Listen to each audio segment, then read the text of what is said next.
ಆಯೋಜಿಸಿರುವಂಥ ಅತ್ಯಂತ ಭಕ್ತಿ ಶ್ರದ್ಧಾ ನಿಷ್ಠೆಯಿಂದ ಶಿಕ್ಷಣ ಪ್ರೇಮಿಗಳಾದಂಥ ನಮ್ಮ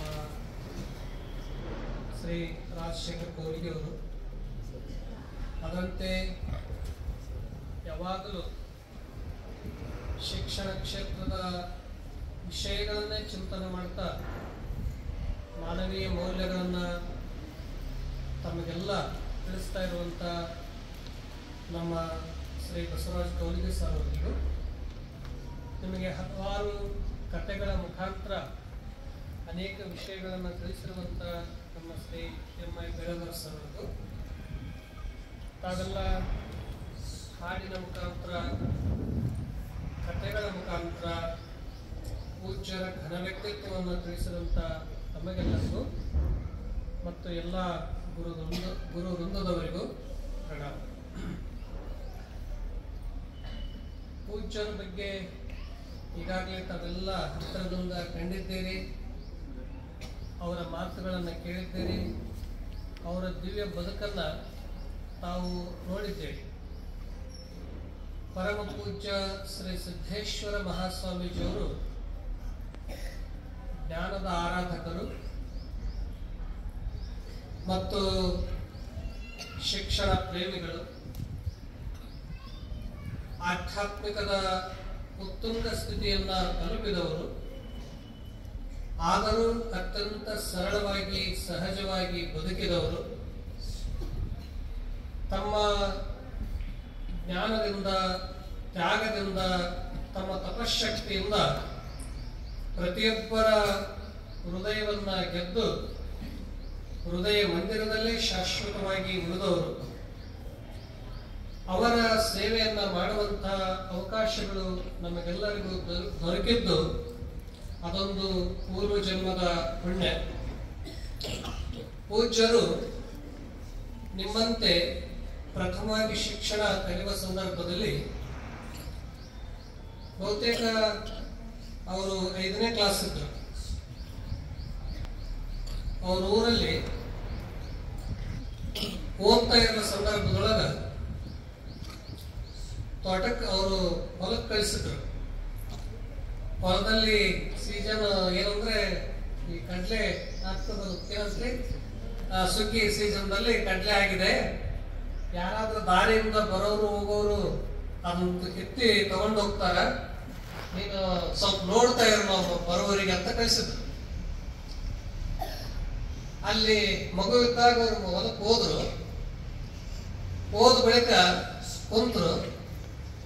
ಅವ್ರ ತಲೆಗೆ ಏನ್ ವಿಚಾರ ಬಂತಂದ್ರೆ, ನಾನು ಇಲ್ಲಿ ಕಂಡೆ ಅಂದ್ರೆ ಯಾರು ಕಿತ್ಕೊಂಡು ಹೋಗಲ್ಲ, ಅದಕ್ಕಾಗಿ ಅದನ್ನ ತಗೊಂಡು ಹೋಗಲ್ಲ ಅಂತ ತಿಳ್ಕೊಂಡು ಎಲ್ಲೋ ಅಳಿಕೊಂಡು ಕೂತಿದ್ರಂತ, ತಗೊಂಡೋಗ್ಲು ಬಿಡಿಯೋದು. ಅಂದ್ರೆ ಈ ರೀತಿಯಾಗಿ ಉದಾರ ಭಾವನೆಗಳು ಬಾಲ್ಯದಿಂದಲೇ ಅವ್ರ ಜೀವನದಲ್ಲಿ ಬಂದು ಮತ್ತು ಓದ್ತಾ ಇರುವ ಸಂದರ್ಭದಲ್ಲಿ ಅಲ್ಲಿ ಊರಲ್ಲಿ ಊರ ಹೊರಗೆ ಒಂದು ಈಶ್ವರನ ಗುಡಿ ಇದೆ. ಅಲ್ಲಿ ಜನ ಹೋಗ್ಲಿಕ್ಕೆ ಬಹಳ ಅನ್ಸ್ತಿದ್ರು.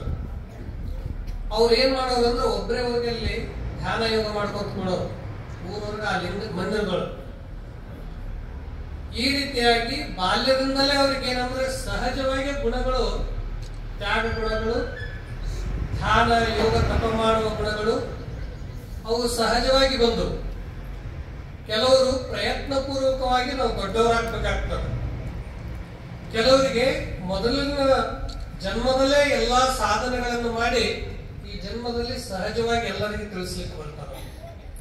ಅದಕ್ಕೆ ಅಂತ ಘನ ವ್ಯಕ್ತಿತ್ವವನ್ನು ಉಳ್ಳಂತವರು ಪೂಜ್ಯ. ಅವರು 7th ಓದ್ತಾ ಸಂದರ್ಭದಲ್ಲಿ 7th ಕ್ಲಾಸ್ ಓದುವಾಗ ಬಿಜಾಪುರಲ್ಲಿ ಮೊಟ್ಟ ಮೊದಲು ಶಿವಾನುಭವ ಮಂಟಪದಲ್ಲಿ ಪೂಜ್ಯ ವೇದಾಂತ ಕೇಸರಿ ಮಲ್ಲಿಕಾರ್ಜುನ ಶಿವಗಳವರು ಪ್ರವಚನ ನಡೆದಿತ್ತು. ಉಪನಿಷತ್ತುಗಳು ಪ್ರವಚನ ಮಾಡ್ತಿದ್ರು. ಆ ಸಂದರ್ಭದಲ್ಲಿ ಇವರು ಬಂದು ಹಿಂದೆ ಕುಳಿತುಕೊಂಡು ಪ್ರವಚನ ಎಲ್ಲ ಕೇಳಿ ಆ ಬಳಿಕ ಪೂಜ್ಯರಿಗೆ ಹೇಳಿದಂತ, ನಾನು ಎಲ್ಲ ಬಿಟ್ಟು ಬಂದಿನಿ, ಸನ್ಯಾಸ ದೀಕ್ಷೆ ತಗೊಂಡು ನಿಮ್ ಶಿಷ್ಯನಾಗಿರ್ತೀನಂತ 7ನೇ ಕ್ಲಾಸ್ ಓದುವಾಗ ಹೇಳಿದ್ರು. ಮನೆ ಬಿಟ್ಟು ಬಂದಿದ್ರು, ಯಾರಿಗ ಮನೇಲಿ ಹೇಳಿದೆ. ಪೂಜ್ಯರಂದ್ರು ಇವ್ರು ನೋಡಿದ ತಕ್ಷಣವೇ ಇವರಲ್ಲಿ ಒಳ್ಳೆ ಒಂದು ವ್ಯಕ್ತಿತ್ವ, ಸೌಮ್ಯತೆ, ಶ್ರೇಷ್ಠತೆಯನ್ನು ಕಂಡು ಆಯ್ತು ಅಂತ ತಿಳ್ಕೊಂಡು ಆಶ್ರಮ ಕರ್ಕೊಂಡ್ಬಂದ್ರು. ಕರಡಿ ಬಂಗ್ಲಿಕ್ಕೆ ಕರ್ಕೊಂಡ್ಬಂದ್ರು. ಅವ್ರ ತಾಯಿ ತಂದೆ ಹುಡುಕ್ತಾ ಹುಡುಕ್ತಾ ಬಂದಾಗ ಪೂಜ್ಯರು ಅವ್ರಿಗೆ ಹೇಳಿದ್ರು, ಅವರು ಹೇಗೆಂದ್ರೆ ತಮ್ಮಲ್ಲಿ ಇಟ್ಟುಕೊಂಡು ಇವರು ಇನ್ಮೇಲೆ ನಿಮ್ಮ ಇದಲ್ಲ ಮಗಲ್ಲ ನಮ್ಮ ಶಿಷ್ಯನಾಗ್ತಾ ಇದ್ದಾನೆ ಅಂತ ತಿಳ್ಕೊಂಡು ಹೇಗೆ ಕಳಿಸಿದ್ರು. 7th ಓದುವಾಗ ಏನೊಮ್ಮೆ ಮನೆ ಬಿಟ್ಟು ಬಂದ್ರು. ಆ ಬಳಿಕ ಗುರುಗಳ ಹತ್ರ ಚಡ್ಚಣಕ್ಕೆ ಶಿಕ್ಷಣಕ್ಕೆ ಕಳಿಸ್ಕೊಟ್ರು. ಅವ್ರಿಗೆ 10th ವರೆಗೆ ಅಲ್ಲಿ ಶಿಕ್ಷಣ ಮಾಡಿದ್ರು ಸಂಗಮೇಶ್ವರ ಸ್ಕೂಲ್ನಲ್ಲಿ. ಅಲ್ಲಿ ಕಲಿತಾ ಇರುವ ಸಂದರ್ಭದಲ್ಲಿ ಕೆಲವು ಘಟನೆಗಳು ನಿಮ್ಗೆ ಹೇಳ್ತೇನೆ. ಕಲಿಯುವಾಗ 10th 7th ಇಂದ 8th ಅಲ್ಲಿಗೆ ಚಡ್ಚಣಕ್ಕೆ ಹೋದ್ರು. ಅವರಿಗೆ ಒಬ್ರು ಮಿತ್ರರಿದ್ರು, ಕಾರ್ಟಿಗೇಶ್ವರ ಅಂತ. ಅವರು ಶಿಕ್ಷಕರಾಗಿ 1-2 ವರ್ಷ ಆಯ್ತು ದೇಹ ಬಿಟ್ಟು. ಅವರು ಸಾಯಂಕಾಲ ಗುರುಗಳಿಗೆ ಅಲ್ಲಿ ಒಂದು ಗುಡಿ ಅದ, ಅಲ್ಲಿ ಕೂಡ ಒಂದು ಗುಡಿ ಊರೊಳಗ. ಆ ಗುಡಿಯಲ್ಲಿ ಸ್ವಾಮೀಜಿಯವರು ಏನಂದ್ರು ಓದ್ತಾ ಇರೋರು, ಧ್ಯಾನ ಮಾಡ್ತಾ ಇರೋರು ಒಬ್ಬರೇ ಇರೋರು. ಸಂಜೆ ಅಲ್ಲಿ ಹೋಗಕ ಜನ ಅನ್ಸ್ತಿದ್ರು. ಇವರು ಹೋಗೋರು, ಇವರು ಸುಮ್ಮನೆ ಆಟ ಆಡೋರು, ಎಲ್ಲ ಮಾಡೋರು. ಗುರುಗಳು ಅವ್ರಿಗೆ ಏನ್ ಕೊಡ್ತಿದ್ರು ಅಂದ್ರೆ 101 ಸಣ್ಣ ಸಣ್ಣ ಕಲ್ಲುಗಳು ಅದಾವಲ್ಲ, ಆರಿಸ್ಕೊಂಬಂತ ಹೇಳ್ತಿದ್ರು. 101 ಕಲ್ಲುಗಳು ಆರಿಸ್ಕೊಂಬಂದು ಇವನ್ನ ಏನ್ ಮಾಡ್ಬೇಕಂದ್ರೆ ಓಂ ನಮಃ ಶಿವಾಯ ಅನ್ನೋದು ಒಂದು ಇಲ್ಲಿಡೋದು, ಎಲ್ಲಿ ಈಶ್ವರನಿಗೆ. ಈ ಕಡೆ ಒಂದು 101 ಎತ್ತೆತ್ತಿ ಇಟ್ಟು ಒಂದೊಂದು ಜಪ ಮಾಡಕ್ ಕಲಿಸ್ತಿದ್ರು ಅಂತ ಅವ್ರಿಗೆ. ಅವ್ರು ನನಗೆ ಬಹಳ ಹೇಳ್ತಿದ್ರು ಕಾಟಿಗೆ ಸರ್ ಅವರು.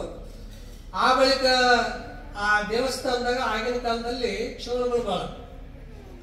ಆ ಚೇಳುಗಳು ಏನಂತಂದ್ರೆ ಹೊರಗೆ ಬಂದ್ಬಿಡೋಲ್ಲ, ಇವ್ರು ಸುಮ್ಮನೆ ಧ್ಯಾನ ಮಾಡೋದು. ಅವಾಗ ಇವ್ರು ಸ್ವಾಮೀಜಿ ಅವ್ರು ಧ್ಯಾನ ಮಾಡ್ಕೊಂತ ಕೂತಿದ್ರು, ಸಂಘವರಿದ್ರು. ಧ್ಯಾನ ಮಾಡ್ಕೊಂತ ಕುಂತಾಗ 1-2-3 ಚೇಳುಗಳು ಬಂದವು. ಇವ್ರು ಏನ್ ಮಾಡಿದ್ರು ಅಂದ್ರೆ ಇವ ಸ್ವಾಮೀಜಿ ಅವ್ರು ಕಡಿತ ಉಪ ಅಂತ ತಿಳ್ಕೊಂಡು ಹೊರಗೆ ತಗೊಂಡೋಗಿ ಅವನ್ನ ಕೊಂದ್ರು. ಕೊಂದ ಬಳಿಕ ಆಮೇಲೆ ಕೇಳಿದ್ರಂತ, ಏನ್ ಸ್ವಾಮಿ ಇವರು ಸಿದ್ದೇಶ್ವರ್ರೆ, ನೀವು ಧ್ಯಾನ ಮಾಡುವಾಗ ಚೇಳು ಬಂದು ನೀವು ಅದ್ರ ಕಡೆ ನೋಡಲಿಲ್ಲ, ಗಮನ ಕೊಡಲಿಲ್ಲ, ನಾನು ತಗೊಂಡೋಗಿ ಬಂದೆ. ಗುರುಗಳು ಹೇಳಿದ್ರಂತ, ಇನ್ನು ಮೇಲೆ ಯಾವ ಪ್ರಾಣಿಗಳನ್ನು ನೀವು ಕೊಲ್ಲಬಾರ್ದು. ನೀ ಹಿಂಸೆ ಮಾಡಿದಲ್ಲ, ಅದು ಅವುಗಳ ಜಾಗದಾಗ ನಾವು ಬಂದಿವಿ, ಕೊಲ್ಲಬಾರ್ದಿತ್ತು ನೀನು, ಅವುಗಳನ್ನು ಇನ್ನೊಮ್ಮೆ ಎಂದೂ ಕೊಲ್ಲಬಾರ್ದು ಅಂತ ಅವ್ರು ಹೇಳಿದ ತಕ್ಷಣ ಅವ್ರು ಬಹಳ ಬುದ್ಧಿವಂತರು. ಸಣ್ಣ ಹುಡುಗಿದ್ರಲ್ಲ, ಅವ್ರು ಬಹಳ ಬಂದಿವಂತರು. ಇವತ್ತು ಚೇಳು ಬಂದ ಕೊಲ್ಲಬಾರ್ದಂದ್ರೆ ನಾಳೆ ಹುಲಿ ಬಂದ್ರೆ ನಿಮ್ಗೆ ಹೇಳ್ತಾರ, ಹುಲಿ ಬಂತಂದ್ರೆ ಹೆಂಗ್ ಮಾಡೋರಂತ ಅವ್ರು ಕೇಳೋರು. ಯಾವುದೇ ಅವ್ರು ಏನಂದ್ರೆ ಆಗಿನ ಇದರಲ್ಲೇ 7ನೇ ಕ್ಲಾಸು 8ನೇ ತರಗತಿಯಲ್ಲಿ ಓದುವಾಗ ಅವ್ರು ಏನ್ ಹೇಳಿದ್ರು ಅಂದ್ರೆ, ಹುಲಿಯಲ್ಲಿ ಯಾವುದೇ ಕ್ರೂರ ಪ್ರಾಣಿಗಳಿದ್ರು ಕೂಡ ಅವು ನಮ್ಮ ಮನಸ್ಸನ್ನ ಅರ್ಥ ಮಾಡಿಕೊಳ್ತಾವ. ನಾವು ಅಹಿಂಸಕರಾಗಿದ್ವಿ, ನಾವು ದಯಾ ಕರುಣಾವಂತರಾಗಿದ್ವಿ ಅಂತಂದ್ರೆ ಅವು ಕೂಡ ನಮಗೆ ಮಿತ್ರರಾಗಿ ಬೆಳ್ತಾವ. ಅವು ಯಾರಿಗೂ ಏನು ಮಾಡೋದಿಲ್ಲ ಅಂತ ತಿಳ್ಕೊಂಡು ಯಾವಾಗ ಹೇಳಿದ್ರು 8ನೇ ತರಗತಿ ಇರುವಾಗಲೇ ಈ ತರ ಅವ್ರು ಬೋಧನೆಗಳನ್ನು ಮಾಡ್ತಿದ್ರು. ಇದ್ದು ಶಿಕ್ಷಣ ಕಲ್ತವ್ರು ದೊಡ್ಡ ಆದರ್ಶ ಶಿಕ್ಷಕರಾದ್ರು ಕೂಡ ಯಾವಾಗಲೂ ಒಂದು ಧೋತಿ ಹಾಕೊಂಡು ಬರೋರು. ನಾವು ಕೇಳೋರು, ಏನ್ರಿ ಸರ್ ಇಷ್ಟೆಲ್ಲ ದೊಡ್ಡ ಗುರುಗಳಾದ್ರೂ ಕೂಡ ಸರಳ ಒಂದು ಇದ್ದಿರಲ್ಲ ಅಂತಂದ್ರೆ, ಏನ್ ಮಾಡಿದ್ರಿ, ನಮ್ಮ ಮಿತ್ರರು ಎಂತವ್ರು, ನಮ್ಮ ಬುದ್ಧಿಜೀವರು ಮಿತ್ರ ಆಗಿದ್ರು, ಇಬ್ರು ಕೂಡಿ ಕಲ್ತೀವಿ. ಅದಕ್ಕಾಗಿ ಅವ್ರ ವ್ಯಕ್ತಿತ್ವದ ಪ್ರಭಾವದಿಂದ ನಾನು ಯಾವಾಗ್ಲೂ ಅವ್ರ ಕಡೆ ಬರ್ತಾ ಇರ್ತಿದ್ದೆ, ಸರಳವಾಗಿ ಬದುಕುವಂತದ್ದು ಒಂದು ಅವಕಾಶ ಸಿಕ್ಕಿತ್ತು ಅಂತ ಹೇಳ್ತಿದ್ರು. 10th ಎಕ್ಸಾಮಕ್ಕ ಅವ್ರ ಎಲ್ಲ ಓದಿದ್ರು. ಆ 10th ಎಕ್ಸಾಮ್ದಾಗ ಏನ್ ಬರ್ತಿದ್ರು ಅಂದ್ರೆ ಪೇಪರ್ ತುಂಬೆಲ್ಲ ಓಂ ನಮಃ ಶಿವಾಯ ಬರ್ತಿದ್ರು. ಯಾವದಕ್ಕೆ ಆನ್ಸರ್ ಬರ್ತದಲ್ಲ, ಎಲ್ಲಾ ಪೇಪರ್ ಓಂ ನಮಃ ಶಿವಾಯ ಬರ್ಬಿಟ್ಟಿದ್ರು. ಪ್ರಿನ್ಸಿಪಾಲ್ ಸರ್ ನೋಡಿ ಆ ಪತ್ರಿಕೆಗಳನ್ನೆಲ್ಲ ಮಲ್ಲಿಕಾರ್ಜುನ ಕಡೆ ಕಟ್ಕಳಿಸಿದ್ರು ಅವ್ರ ಗುರುಗಳ ಕಡೆ. ನಿಮ್ ಶಿಷ್ಯರು ನೋಡಪ್ಪ, ನಾನು ನಿನ್ ಶಿಕ್ಷಣ ಕಲಿಸ್ತಾ ಇರೋದು ಎದಕ್ಕಂದ್ರೆ ನೀನು ಸ್ವಾಮಿ ವಿವೇಕಾನಂದರಂಗ ಜಗತ್ ಪ್ರಸಿದ್ಧ ಆಗ್ಬೇಕು. ನಾನು ಕೇವಲ ಕರ್ನಾಟಕ ಮಹಾರಾಷ್ಟ್ರ ಅಷ್ಟೇ ಓಡಾಡಿ ನಾನು ಜ್ಞಾನ ಪ್ರಚಾರ ಪ್ರಸಾರ ಮಾಡಿದೆ. ನೀನು ವಿದೇಶಗಳಲ್ಲಿ ಪ್ರಸಾರ ಮಾಡ್ಬೇಕಂತ ನನ್ನ ಕನಸದ. ಅದಕ್ಕಾಗಿ ನೀನು ಓಂ ನಮಃ ಶಿವಾಯ ಬರೀದ್ ಬೇಡ, ಪೇಪರ್ ಉತ್ತರ ಬರಿ ಅಂತ ಹೇಳಿದಾಗ ಪುನಃ ಅವ್ರಿಗೆ ಉತ್ತರ ಬರೆಸಿದ್ರೆ ಇಡೀ ಕಾಲೇಜಕ್ಕೆ ಫಸ್ಟ್ ಬರ್ದಿದ್ರು. ಹಾಗೆ ನಾನು 10th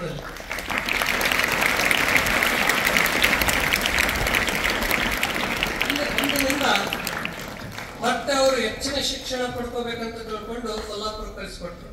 ಕೊಲ್ಲಾಪುರ ಶಿವಾಜಿ ಯೂನಿವರ್ಸಿಟಿಯಲ್ಲಿ ಇಂಗ್ಲಿಷ್ MA ಫಿಲಾಸಫಿ ಶಿಕ್ಷಣವನ್ನು ಅಲ್ಲಿ ಮಾಡಲಿಕ್ಕೆ ಪ್ರಾರಂಭ ಮಾಡಿದ್ರು. ಆಗಿನ ಕಾಲದಾಗ ಅವ್ರು ಹೇಗಿದ್ರು ಅಂತ ಅನ್ನೋದಕ್ಕ ಅದು ವರ್ಣನಾತೀತ.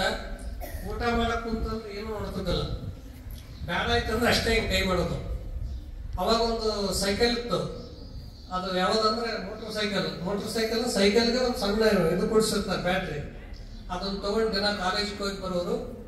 ಅಲ್ಲಿ ಕೂಡ ನಮ್ಮ ದೇಶದಲ್ಲಿ ಇವತ್ತಿಗೂ ಕೂಡ ಹೇಗಿದೆ ಅಂದ್ರೆ, ಯಾರಾದ್ರೂ ಒಬ್ರು ತ್ಯಾಗಗಳು ಯೋಗಿಗಳು ಇದ್ರು ಅಂತಂದ್ರೆ ಏನಪ್ಪಾ ದೊಡ್ಡ ಸ್ವಾಮೀಜಿ ಬಂದಂತ ಏನು ಅಭಾಸ್ಯ ಮಾಡ್ತಿದ್ರು, ಅವಾಗ ಅವರು ಭಸ್ಮ ಹಾಕೊಂಡು ಒಂದು ಭಗವ ಹಾಕೊಂಡು ಹೋಗುವಾಗ ಎಲ್ಲಾರು ಇದು ಮಾಡಿದ್ರು ಕೂಡ ಒಬ್ಬರಿಗೂ ಏನು ಉತ್ತರ ಕೊಡದೆ ತಮ್ಮ ಧ್ಯೇಯ ಉದ್ದೇಶಗಳೇನಿದ್ದು ಅವುಗಳನ್ನ MA ಫಿಲಾಸಫಿಯನ್ನ ಮಾಡಿಕೊಂಡು ಗುರುಗಳ ಕಡೆ ಬಂದು, ಆ ಬಳಿಕ ಶಿವಾನುಭವ ಮಂಟಪದಲ್ಲಿ ಗುರುಗಳೇನು ಉಪನಿಷತ್ತುಗಳು ಹೇಳ್ತಿದ್ರು ಆ ಎಲ್ಲ ಉಪನಿಷತ್ತುಗಳನ್ನು ಬರೆದ್ರು.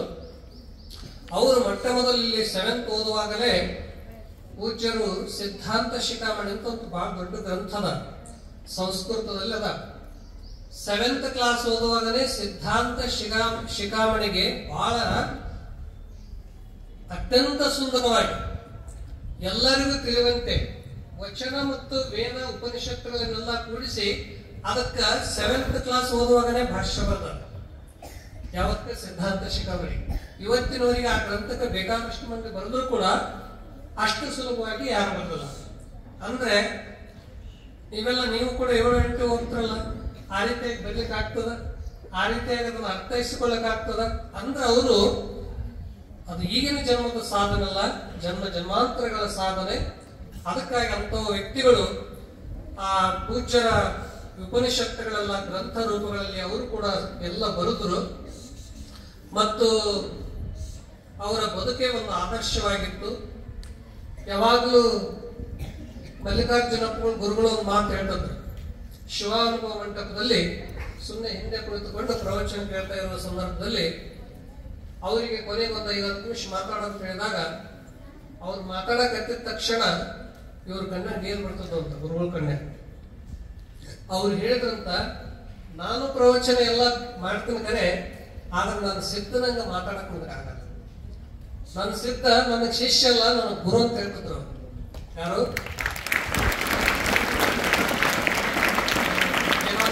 ಮಲ್ಲಿಕಾರ್ಜುನ ಸ್ವಾಮೀಜಿಯವರು ಸಿದ್ಧ ನನ್ನ ಶಿಷ್ಯ ಅಲ್ಲ, ನನ್ನ ಗುರು ಅಂತ ಹೇಳ್ತಿದ್ರು. ಅಂದ್ರೆ ಅಂತ ಒಂದು ವ್ಯಕ್ತಿತ್ವವನ್ನು ಪಡೆದುಕೊಂಡಂತವರು. ಧಾರವಾಡ ತಪೋವನದ ಕುಮಾರಸ್ವಾಮೀಜಿಯವರು ಅಂತಾರಾಷ್ಟ್ರೀಯ ಸ್ವಾಮೀಜಿಯವರಾಗಿದ್ರು ಕೂಡ ಇವ್ರನ್ನ ಕಂಡ್ರೆ ಅಷ್ಟೇ ಪ್ರೀತಿ. ಅವ್ರು ಹೇಳೋರು, ಮಲ್ಲಿಕಾರ್ಜುನ ಕಡೆ ಬಂದು ಹೇಳೋರಂತ, ಈ ನಿಮ್ ಶಿಷ್ಯರು ಏನಂತಾರಲ್ಲ ಇವರು ನನ್ನ ಇದಕ್ಕೆ ಕೊಟ್ಟು ಬಿಡಿ ಅಂತಂದಾಗ, ಇಲ್ಲಪ್ಪ ನಾನು ಇವರು ಅಂತ ವಿಶ್ವ ವಿಖ್ಯಾತ ಆಗ್ಬೇಕು, ಭಾರತೀಯ ಸಂಸ್ಕೃತಿ ನಮ್ಮ ಧರ್ಮ ಎಲ್ಲಾ ಕಡೆ ಪ್ರಚಾರ ಆಗ್ಬೇಕಂತ ನಾನು ಸಿದ್ಧನ ಬೆಳೆಸ್ತಾ ಇದ್ದೀನಿ, ಬೆಳೀತಾ ಇದ್ದಾರೆ ಅಂತ ತಿಳ್ಕೊಂಡು ಅವ್ರು ಕುಮಾರ ಸ್ವಾಮೀಜಿ, ಧಾರವಾಡದ ತಪೋವನ ಕುಮಾರ ಸ್ವಾಮೀಜಿಯವರು ಸಾಕಷ್ಟು ಸಲ ಇವರ ಪ್ರಭಾವಕ್ಕೊಳಗಾಗಿ ನಮ್ಮ ಇದಕ್ಕೆ ಕಲಿಸಿಕೊಡ್ರಂತಂದಾಗ ಕೂಡ ಅವ್ರು ಯಾವುದಕ್ಕೂ ಗುರುಗಳು ಭಾಷೆಗಿಂತ ಭಾವನೆಯನ್ನು ಅರ್ಥ ಮಾಡಿಕೊಂಡು ಸೇವೆಯನ್ನು ಮಾಡಿದಂಥವರು. ಅವರ ತತ್ವಗಳನ್ನ ಅಂತಾರಾಷ್ಟ್ರದಲ್ಲಿ ಪ್ರಚಾರ ಪ್ರಸಾರ ಮಾಡಿದವರು. ಅದಕ್ಕಾಗಿ ಇವತ್ತು ಕೇವಲ ಬಿಜಾಪುರ ಅಂದ ತಕ್ಷಣ ಏನ್ ನೆನಪಾಗ್ತದೆ ಅಂತಂದ್ರೆ, ಪ್ರತಿಯೊಬ್ಬರಿಗೆ ಇವತ್ತು ಶ್ರೀ ಸಿದ್ದೇಶ್ವರ ಸ್ವಾಮೀಜಿಯವರು ನೆನಪಾಗ್ತದೆ. ಅದಕ್ಕಾಗಿ ನೀವು ಕೂಡ ಇಲ್ಲಿ ಆಶ್ರಮದ ಪಕ್ಕದಲ್ಲಿದ್ದುಕೊಂಡು ಈ ಸಂಸ್ಥೆಗಳಿಗೆ ಪ್ರೇರಣೆ ಪ್ರೋತ್ಸಾಹವನ್ನು ಕೊಟ್ಟು ಮತ್ತು ಸಾಕಷ್ಟು ಕಾರ್ಯಕ್ರಮಗಳಿಗೆ ಇಲ್ಲಿ ಬಂದಿದ್ದಾರೆ. ಅದಕ್ಕಾಗಿ ನೀವು ಇದನ್ನೆಲ್ಲ ನೋಡಿ ನನಗಂತೂ ತುಂಬಾ ಸಂತೋಷ ಆಯ್ತು. ಎಷ್ಟು ಸುಂದರವಾಗಿ ನೀವು ಈ ಕಾರ್ಯಕ್ರಮವನ್ನು ಆಯೋಜನೆ ಮಾಡಿದ್ದೀರಿ, ಅವ್ರ ಬಗ್ಗೆ ಎಷ್ಟು ಚೆನ್ನಾಗಿ ತಿಳಿದುಕೊಂಡು ಹೇಳಿದ್ದೀರಿ. ಅವರು ಪೂಜ್ಯರ ಬಗ್ಗೆ ಎಷ್ಟು ಹೇಳಿದ್ರು ಕೂಡ ಕಡಿಮೆ. ಅವರು ಬೆಳಿಗ್ಗೆ 4 ಗಂಟೆಗೆ ಪ್ರತಿನಿತ್ಯ ಹೇಳೋರು. 3-4ಕ್ಕೆ ಎದ್ದಂದ್ರೆ ಮೊದಲು ಎಲ್ಲ ಧ್ಯಾನ ಮಾಡಿ, ಎಂದೂ ಕೂಡ ತಪ್ಪದೆ ಇನ್ನೊಂದು ಆಕಾಶದಲ್ಲಿ ನಕ್ಷತ್ರಗಳಿರ್ತಿದ್ವು, ವಾಕಿಂಗ್ ಮಾಡಿ ಬರ್ತಿದ್ರು. ವಾಕಿಂಗ್ ಊರಲ್ಲಿ ಯಾರು ಕರ್ಕೊಂಡು ಹೋಗ್ತಿದ್ರು ಅಲ್ಲೆಲ್ಲ ಚಿಂತನೆ ಮಾಡಿಸ್ತಿದ್ರು. ಚಿಂತನ ಅವ್ರದ್ದು ಶಿಕ್ಷಣ ಅವ್ರು ಹೇಗಂತಂದ್ರೆ ಕೇವಲ ಪಾಠದ ಮುಖಾಂತರ ಕೊಡ್ತಿದ್ದಲ್ಲ, ವಾಕಿಂಗ್ ಹೋದಾಗೂ ಮಾತುಗಳು ಹೇಳಿ ಅನೇಕ ವಿಷಯಗಳ ಬಗ್ಗೆ ಹೇಳ್ತಿದ್ರು. ಎಷ್ಟೋ ಸಲ ಆಗ ನಾವು ಹೋಗ್ತಿದ್ದು ವಾಕಿಂಗ್ ಅವ್ರು ಕೂಡ ಅವಾಗೆಲ್ಲ ಹೇಳ್ತಿದ್ರು, ಇಲ್ಲಿ ಯಾವ್ಯಾವ ಗ್ರಹ ಅದಾವ, ಯಾವ್ಯಾವ ನಕ್ಷತ್ರ ಅದಾವ, ಹೇಗೆ ಕೆಲಸ ಮಾಡ್ತಾವ, ಇದ್ರ ಮುಂದೆ ಮನುಷ್ಯ ಅವರು ಮಾತು ಹೇಳ್ತಿದ್ರು, ಮನುಷ್ಯನಿಗೆ ಜ್ಞಾನದಲ್ಲಿ ನಾನು ದೊಡ್ಡವರಾದ್ವಿ ಅಥವಾ ಸಂಪತ್ತಿನಿಂದ ನಾವು ದೊಡ್ಡವರಾದ್ವಿ. ದೊಡ್ಡವರಾದಾಗ ಏನಾದ್ರೂ ಅಹಂಕಾರ ಬಂತಂದ್ರೆ ಅವ್ರು ಏನ್ ಹೇಳ್ತಿದ್ರು ಅಂದ್ರೆ, ನೀವು ಒಂದ್ ಕಡೆ ಆಕಾಶನ ನೋಡ್ರಿ, ಒಂದ್ ಸ್ವಲ್ಪ ನಕ್ಷತ್ರ ನೋಡ್ರಿ, ಅವಿಷ್ಟು ದೊಡ್ಡವಿದ್ರು ಶಾಂತದವ ಮನುಷ್ಯ ನಾವು ಅವುಗಳ ಮುಂದೆ ಎಲ್ಲಿ ಅಂತ ಹಿಂಗ್ ಹೇಳ್ತಿದ್ರು. ಅಂದ್ರೆ ಅದು ಏನ್ ಶಿಕ್ಷಣ ಅಂದ್ರೆ ಪಾಠದ ಮುಖಾಂತರ ಶಿಕ್ಷಣ ಕೊಡ್ತಿದ್ದಲ್ಲ, ಅವರು ಪ್ರಕೃತಿ ಮುಖಾಂತರನೇ ಗೊತ್ತಿಲ್ಲದಂತೆ ಶಿಕ್ಷಣವನ್ನ ಕೊಡ್ತಿದ್ರು. ಚರ್ಚೆ ಮಾಡೋ ವಾಕಿಂಗ್ ಹೋದಲ್ಲಿ ಶಿಕ್ಷಣ, ಗಾಡಿಯಾಗ ಕುಂತಾಗೂ ಒಂದು ಒಳ್ಳೆ ಮಾತುಗಳಿಗೆ ಹೇಳಿ ಪ್ರೇರಣೆ ಕೊಡ್ತಿದ್ರು. ಊಟಕ್ಕೆ ಕುಂತಾಗಂತೂ ನಿತ್ಯದಲ್ಲಿ ಕೂಡ ಅನೇಕ ವಿಷಯಗಳನ್ನ, ಈಗ ವೇದಾಂತ ಇರಲಿ ಉಪನಿಷತ್ ಇರಲಿ, ಅಲ್ಲಿ ಕೂಡ ಚರ್ಚೆ ನಡೀತಿತ್ತು. ಮುಂಜಾನೆಯಿಂದ ಸಾಯಂಕಾಲದವರೆಗೆ ಯಾರಿಗೂ ಖಾಲಿ ಬಿಡದಂತೆ ಯಾವಾಗ್ಲೂ ಒಂದು ಉತ್ತಮ ಶಿಕ್ಷಣ ಸಂಸ್ಕಾರವನ್ನು ಕೊಡುವಂತ ಪರಮ ಪೂಜ್ಯರು. ಅವರು ಬದುಕು ಯಾವ ಯೂನಿವರ್ಸಿಟಿಯಲ್ಲಿ ಕೂಡ ಸಿಗಲಾರದಂಥದ್ದು, ಅವ್ರ ಬದುಕೇ ಒಂದು ಶ್ರೇಷ್ಠ ಯೂನಿವರ್ಸಿಟಿ ಆಗಿರುವಂಥದ್ದು. ಅಂತ ಪೂಜ್ಯರು ಮಹಾನ್ ವ್ಯಕ್ತಿತ್ವವನ್ನು ಹೊಂದಿದ್ರು ಕೂಡ ಯಾವುದಕ್ಕೂ ಕೂಡ ಆಸೆ ಅಪೇಕ್ಷೆ ಪಟ್ಟಂತವರಲ್ಲ. ಸರ್ಕಾರ ಬೇಕಾದಷ್ಟು ಕೋಟಿ ಕೋಟಿ ಹಣ ಕೊಟ್ಟರು ಅದಕ್ಕೆ ಅಪೇಕ್ಷೆ ಪಡಲಿಲ್ಲ, ಪದ್ಮಶ್ರೀಗಳು ಬಂದ್ರು ಅಪೇಕ್ಷೆ ಪಡಲಿಲ್ಲ. ಒಂದ್ಸಲ ಅವರು ಅಮೆರಿಕದಲ್ಲಿ ಪ್ರವಚನ ಮಾಡುವ ಸಂದರ್ಭದೊಳಗ ಒಬ್ರು ಬಹಳ ತೀಕ್ಷ್ಣ ಬುದ್ಧಿ ಉಳ್ಳಂತವ್ರು, ಅವರಿಗೆ ಎಲ್ಲಿ ಹೋದ್ರು ಒಂದು ಪ್ರಶ್ನೆಗೆ ಅವರಿಗೆ ಉತ್ತರ ಸಿಕ್ಕಿದ್ದಿಲ್ಲ. ಸಾಕಷ್ಟು ಜನರಿಗೆ ಪ್ರಶ್ನೆಗೆ ಉತ್ತರ ಕೇಳ್ತಿದ್ರು, ಸಿಕ್ಕಿದ್ದಿಲ್ಲ. ಗುರುಗಳು ಪ್ರವಚನ ಅಲ್ಲಿ ಪ್ರಾರಂಭ ಆಗಿತ್ತು. ಅವರು ಒಂದ್ಸಲ ಸುಮ್ಮನೆ ಹೋಗಿ ಪ್ರವಚನದಲ್ಲಿ ಕುಳಿತರು. ಪ್ರವಚನದಲ್ಲಿ ಕುಳಿತಾಗ ಅವ್ರ ಮಾತಿನ ಪ್ರಭಾವದಿಂದ, ಮಾತಿನ ಆಕರ್ಷಣದಿಂದ ಅವ್ರ ತಲೆಗೆ ಏನೇನು ಪ್ರಶ್ನೆಗಳಿದ್ದವು, ಏನೇನು ಸಮಸ್ಯೆಗಳಿದ್ದವು, ಅವೆಲ್ಲಕ್ಕೂ ಉತ್ತರ ಸಿಕ್ಕವು. ಉತ್ತರ ಸಿಕ್ಕ ತಕ್ಷಣ ಹೋಗಿ ಗುರುಗಳಿಗೆ ನಮಸ್ಕಾರ ಮಾಡಿ ಕೇಳಿದ್ರು, ಗುರುಗಳೇ, ನನ್ನ ಪ್ರಶ್ನೆಗೆ ಉತ್ತರ ಬಹಳಷ್ಟು ಜನರಿಗೆ ಕೇಳಿದ, ಆದ್ರೂ ಸಿಕ್ಕಿದ್ದಿಲ್ಲ. ನಿಮ್ಮ ಪ್ರವಚನಗಳಿಂದಲೇ ನಮಗೆಲ್ಲಾ ಪ್ರಶ್ನೆಗೆ ಪರಿಹಾರ ಸಿಕ್ಕಿದೆ. ನನ್ನಲ್ಲಿ ಸಾಕಷ್ಟು ಬಾಹ್ಯವಾದಂತಹ ಸಂಪತ್ತಿದೆ, ನಾನೇನಾದ್ರೂ ನಿಮ್ಗೆ ಸೇವೆ ಮಾಡ್ಬೇಕಂತ ಇಚ್ಛದ. ಅವಾಗ ಗುರುಗಳಂದ್ರು, ಏನ್ ಮಾಡ್ಬೇಕಂತದ, ನಾವೊಂದಿಷ್ಟು ದುಡ್ಡು ಕೊಡ್ಬೇಕಂತ ಇಚ್ಛದ. ಅವರು ಅಲ್ಲಿ ಬಿಜಾಪುರಲ್ಲಿ ನನ್ನ ಕಡೆ ಹೇಳಿದ್ರು, ಅಲ್ಲಿ ಸ್ವಾಮೀಜಿಯವರು ಇರ್ತಾರ, ಅವ್ರ ಜೊತೆಗೆ ಮಾತಾಡಿ. ನಮಗ್ ಮಾತಾಡಿದ ತಕ್ಷಣ, ಇಲ್ಲ ಸ್ವಾಮೀಜಿ, ನಿಮ್ಮ ಇದಕ್ಕೆ ನಾವು ದುಡ್ಡು ಕಳಿಸ್ಕೊಡ್ತೀವಿ. ನಾವು ಅವ್ರನ್ನ ಕೇಳಿ ಏನೋ ಮಾಡ್ತಿದ್ದಿಲ್ಲ. ಅವ್ರು ಅಂದ್ರು, ಒಂದೇ ಮಾತು ಕೇಳಿ ಅಂದ್ರು. ನಾವು ಫೋನ್ಯಾಗ ಅಮೆರಿಕದಲ್ಲಿ ಫೋನ್ ಹಚ್ಚಿ ಕೇಳಿದಾಗ ಏನಂದ್ರೆ, ನಿಮಗದು ಅವಶ್ಯ ಅದ ಅಂತ ಇಷ್ಟೇ ಕೇಳಿದ್ರು. ಇಲ್ಲ ಅಂದ್ರೆ ಮುಗಿದಾಯ್ತು. ಅವ್ರಿಗೆ ಹೇಳಿದ್ವಿ, ಇಲ್ಲ ನಾವು ಬೇಕಂದ್ರೆ ಮತ್ತೆ ಹೇಳ್ತೀವಿ, ನಿಮ್ಮ ಭಾವನೆ ನಿಮ್ಮ ಗುಣ ಬಹಳ ದೊಡ್ಡದು ಅಂತ. ಈ ರೀತಿಯಾಗಿ ಯಾರೇ ಕೊಡ್ತು ಅಂತ ಬಂದ್ರು ಕೂಡ ಅವರಿಗೆ ಸಹಜವಾಗಿ ಅದು ಪ್ರೇಮದಿಂದ ಅದನ್ನ ಬೇಡ ಅಂತ ಹೇಳುವಂತ ಪರಮ ಪೂಜ್ಯರು ಸಿಗೋದು ನಿಮ್ಗೆ ಎಲ್ಲಿ ಸಿಗ್ತಾರೆ, ಅಪರೂಪ. ಅದಷ್ಟೇ ಅಲ್ಲ, ಪದ್ಮಶ್ರೀ ಬಂತು, ಬೇಕಾದಷ್ಟು ಮಾನ ಸಮ್ಮಾನಗಳು ಬಂದು, ಯೂನಿವರ್ಸಿಟಿಯಿಂದ ಬಂದು, ಆದ್ರೂ ಅವನ್ನೆಲ್ಲವನ್ನು ಸಹಜವಾಗಿ ಸರಿಸಿ, ಬೇಕಾದ್ರೆ ನಿಮ್ಗೆಲ್ಲ ಗೊತ್ತಿರುವಂತೆ ಒಂದು ಸಾದಾ ಬಟ್ಟೆಯನ್ನು ಹಾಕಿಕೊಂಡು, ಕಿಸೆ ಇಲ್ಲದಂತೆ ಒಂದು ಸರಳವಾಗಿ ಸಹಜ ಊಟ ಮಾಡಿಕೊಂಡು 83-84 ವಸಂತಗಳ ಕಾಲ ನಮ್ಮ ಪಂಚದಲ್ಲಿ ಬದುಕಿದ್ರಲ್ಲ, ನಾವು ನೋಡಿದ್ವಲ್ಲ, ಅದಕ್ಕಿಂತ ಭಾಗ್ಯ ಮತ್ತೇನ್ ಬೇಕಾಗ್ತದೆ, ಅದಕ್ಕಿಂತ ಪುಣ್ಯ ಮತ್ಯಾವುದಿದೆ. ಅವರು ದೇಹ ಬಿಡೋದಕ್ಕಿಂತ 7 ವರ್ಷ 8 ವರ್ಷ ಮೊದಲೇ ಒಂದು ಬರೆದಿಟ್ಟಿದ್ರು. ಬರೆದಿಟ್ಟಾಗ ಮೊದಲು ಒಂದು ಕಡೆ ಇಟ್ಟು ನಮಗ್ ತೋರಿಸಿ ಇಟ್ಟ ಬಳಿಕ ಇದು ಇರ್ಲಿ, ಆಮೇಲೆ ಚರ್ಚೆ ಮಾಡೋಣ ಅಂತ ಹೇಳಿದ್ರು. ಅದು ಇಟ್ಟು ಬಳಿಕ ಒಂದ್ಸಲ ನಾವೆಲ್ಲ ನಮ್ಮ ಆಶ್ರಮದ ಎಲ್ಲಾ ಕಾರ್ಯಕರ್ತರನ್ನ ಕೂಡಿಸಿ ಹೇಳಿದಾಗ ಎಲ್ಲ ನಾಲ್ಕು ಶುರು ಮಾಡಿದ್ವಿ. ಏನ್ರಿ ಇದು ಈ ತರ ಯಾಕೆ ಮಾಡ್ತೀರಿ?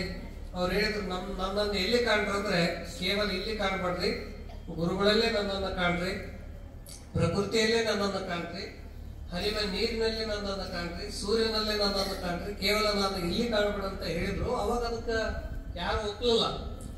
ಯಾರು ಒಪ್ಪದೇ ಇರೋ ಸಂದರ್ಭದೊಳಗ ಎಲ್ಲರಿಗೆ ತಿಳಿಸಿ, ಇಲ್ಲ ಇದು ಹೀಗೆ ಆಗ್ಬೇಕಂತ ಹೇಳಿ ಅದನ್ನ ಬರಿಸಲ್ಲಿ ಇಟ್ಟಿದ್ರು. ಅದನ್ನ ನಾವು ಒಂದಷ್ಟು ಇಟ್ಕೊಂಡಿದ್ವಿ. ಆದ್ರೆ ಅವ್ರ ಮಾತು ಏನ್ ಹೇಳ್ತಿದ್ರು ಅದನ್ನ ನಾವು ಇದು ಮಾಡ್ತಿದ್ದಿಲ್ಲ. ಕೊನೆ ಸಂದರ್ಭದಲ್ಲಿ ಒಂದು ಅಭಿನಂದನಾ ಪತ್ರಗಳನ್ನು ಕೂಡ ಓದಿ ಅದ್ರ ಬಗ್ಗೆ ಅವರು ಇಡೀ ಜೀವನ ಹೇಗಿತ್ತು ಅನ್ನೋದಕ್ಕ ಆ ಒಂದು ಸಣ್ಣ ಪತ್ರದಲ್ಲೇ ಕೂಡ ತಮ್ಮ ಜೀವನವನ್ನ ಬರೆದಿಟ್ಟಿದ್ದಾರೆ. ಅದಕ್ಕಾಗಿ ಆ ಪೂಜ್ಯರ ಘನ ವ್ಯಕ್ತಿತ್ವಕ್ಕೆ ಇವತ್ತು ಇಡೀ ನಾಡಷ್ಟೆಲ್ಲ, ಇಡೀ ಸಾಹಿತ್ಯಗಳನ್ನ, ವಿದ್ವಾಂಸರನ್ನ, ಅನೇಕ ಸ್ವಾಮೀಜಿಯವರನ್ನ, ಮತ ಧರ್ಮ ಸಂಪ್ರದಾಯದವರನ್ನ ಒಂದುಗೂಡಿಸಿ ಅಲ್ಲಿ ಜಾತಿ ಮತ ಧರ್ಮ ಪಂಥಗಳನ್ನು ನೋಡದೆ ಸಮಸ್ತ ಮಾನವ ಕುಲವನ್ನೇ ಎತ್ತಿಡಿದಂತವರು ಪರಮ ಪೂಜ್ಯರು. ಅದಕ್ಕಂತ ಪರಮ ಪೂಜ್ಯರ ಇಂದಿಗೆ 2 ವರ್ಷ ಆಯ್ತು. ಸಮಯ ಹೇಗೆ ಕಳೆದು ಹೋಗ್ತಾವ ಗೊತ್ತಾಗಲ್ಲ.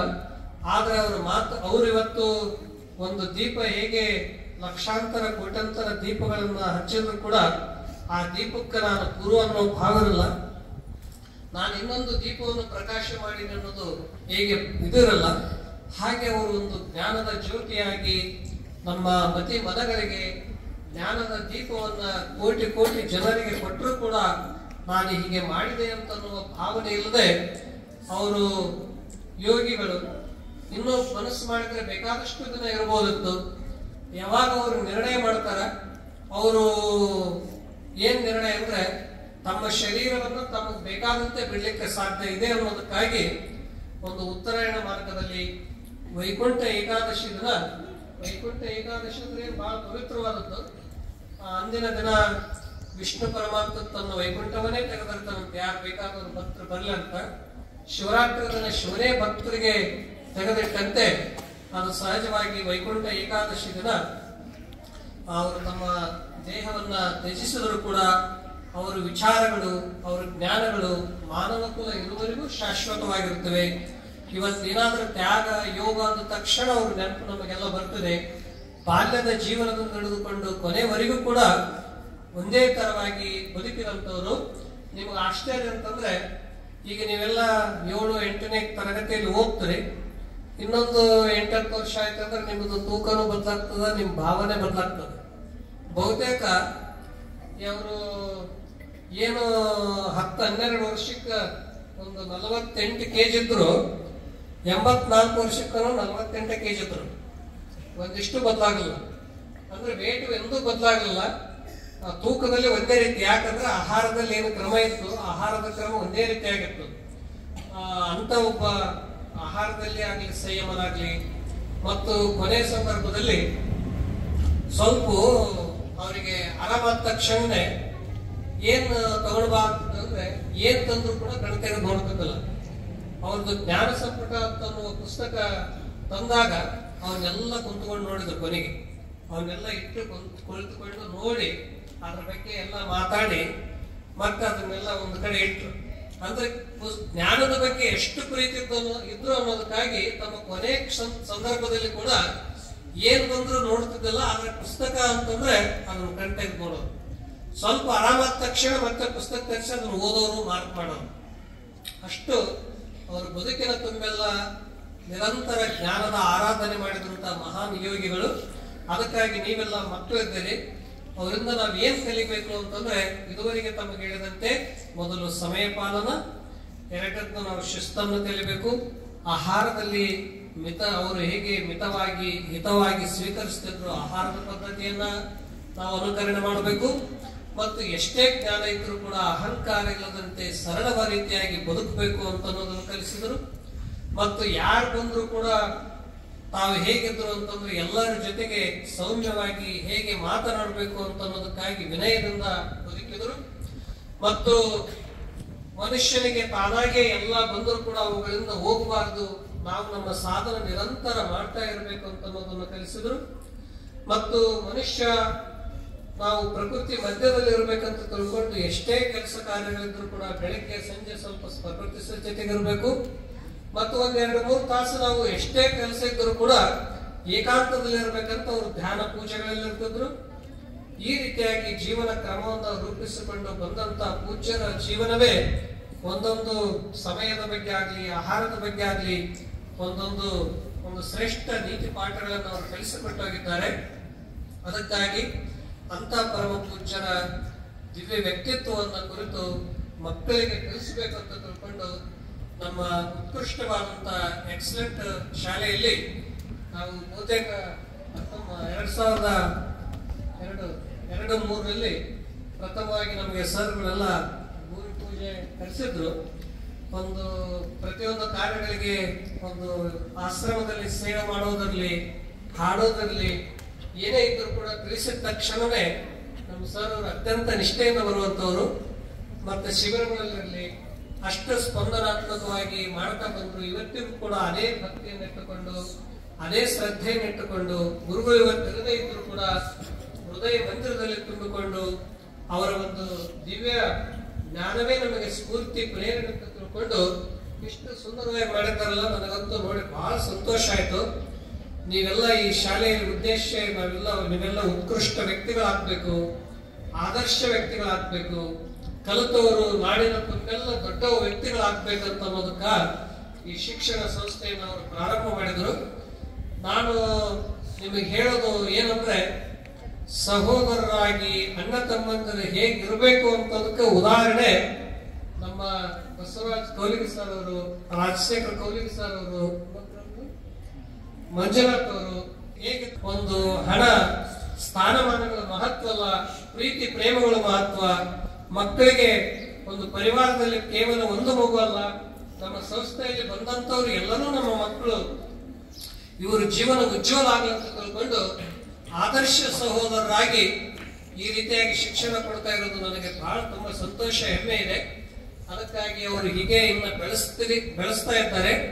ಅವರಿಗೆ ನಮ್ಮ ಬಸವರಾಜ ಕೌಲಿಗಿ ಸರ್ ಅವರು ವಿನಯವಂತರು, ಶಿಕ್ಷಣ ಪ್ರೇಮಿಗಳಾಗಿರೋದಕ್ಕಾಗಿ ಅವರಿಗೂ ಕೂಡ ಹಲವಾರು ಪ್ರಶಸ್ತಿಗಳು, ಹಲವಾರು ಮಾನ ಸಮ್ಮಾನಗಳು ಬಂದಾಗಲೂ ಕೂಡ ಯಾವ ಭಾವನೆ ಇಲ್ಲದೆ ಅತ್ಯಂತ ಅಂದಿಗೂ ಹೇಗೆ ಸಹಜ ಇದ್ರು, ಇಂದಿಗೂ ಅದೇ ಸಹಜ, ಅದೇ ಸರಳತೆಯನ್ನು ಇಟ್ಟುಕೊಂಡು ಇವತ್ತು ದೇಶ ವಿದೇಶಗಳಲ್ಲಿ ಎಕ್ಸಲೆಂಟ್ ಸ್ಕೂಲ್ ಅನ್ನೋ ಬಗ್ಗೆ, ಎಕ್ಸಲೆಂಟ್ ಶಿಕ್ಷಣ ಸಂಸ್ಥೆ ಬಗ್ಗೆ ಅಲ್ಲಿ ಹೇಳ್ತಾರಂದ್ರೆ ನಿಮಗೂ ಕೂಡ ಒಂದು ಹೆಮ್ಮೆ, ಅಭಿಮಾನ. ಅದಕ್ಕಾಗಿ ಅವರು ಹಲವಾರು ದೇಶಗಳಿಗೂ ಕೂಡ ಸುತ್ತಿ ಬರ್ತಾ ಇದ್ದಾರೆ. ಇಂಥ ಒಬ್ಬ ನಮ್ಮ ಬಸವರಾಜ ಕೌಲಿಗಿ ಸರ್ ಅವರಿಗೂ ಮತ್ತು ಯಾವಾಗಲೂ ನಮಗೆ ಶಿಬಿರಗಳಲ್ಲಿ ಬಂದು ಒಳ್ಳೆ ಒಳ್ಳೆ ಉಪನ್ಯಾಸಗಳು ಹೇಳ್ತಿದ್ರು ನಮ್ಮ ರಾಜಶೇಖರ್ ಕೌಲಿಗಿ ಅವರಿಗೂ, ಮಂಜುನಾಥ್ ಕೌಲಿಗಿ ಸರ್ ಅವರಿಗೂ, ನಮ್ಮ ಬಿರಾದರ್ ಸರ್ ಅವರಿಗೂ ನಾವು ಬಹಳ ವರ್ಷ ಆಯ್ತು ಬಂದಿದ್ದಿಲ್ಲ. ನಾವು ಒಂದು 5-6 ವರ್ಷ ಕಡೆ ಹಿಮಾಲಯ, ನಾವು ಕೂಡ ಬೇರೆ ಬೇರೆ ಶಿಕ್ಷಣ ಸಂಸ್ಥೆಗಳಲ್ಲಿ ಟೆಕ್ನಿಕಲ್ ಇಂಜಿನಿಯರಿಂಗ್ ಕಾಲೇಜ್ ನಮ್ಮ JS ಸುತ್ತೂರು, ಆ ಬಳಿಕ ಬೇರೆ ಬೇರೆ ಭಾಗಗಳಲ್ಲೆಲ್ಲ ಸುತ್ತಿ ಬಂದಿವಿ. ಆದ್ರೆ ಒಂದು ಮಾತೇನಂದ್ರೆ, ದೇಶ ಎಲ್ಲ ಒಂದು 6 ವರ್ಷ ಯಾತ್ರೆ ಮಾಡಿದ್ವಿ, ಹಿಮಾಲಯ ಎಲ್ಲ ಯಾತ್ರೆ ಮಾಡಿದ್ವಿ. ಆದ್ರೆ ನಿಜವಾದ ಪ್ರೀತಿಯ ಜನ, ಹೃದಯವಂತಿಕೆ ಜನ ಅಂದ್ರೆ ನಮ್ಮ ಬಿಜಾಪುರ ಅವರು.